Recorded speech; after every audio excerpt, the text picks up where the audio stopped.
Sabja sealed வச்சு அவல் வச்சு ஒரு பாயசம் பண்ண போறோம். அதுக்கு அவலை பொரிச்சுவோம்.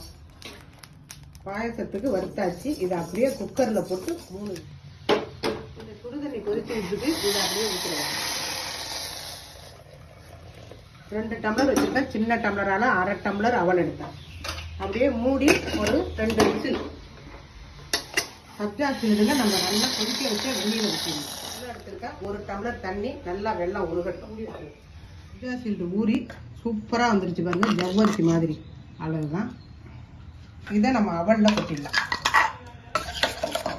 இப்போ இது கூடவே பாவையும் ஊற்றிடலாம். இனிப்பு எடுத்து கொடுக்க 1 கல் உப்பு, அது கூட கொஞ்சம் ஏலக்காய், தேங்காய் பால் 1 கா எடுத்து வச்சிருக்கேன். அதையும் ஊற்றிடுவாங்க. தேங்காய் பால் ரொம்ப கொதிக்க விட வேண்டாம். அவ்வளோதான். சப்ஜா சீல்டு பாயசம் ரெடி ஆகிடுச்சு. முந்திரி திராட்சை, நெய்.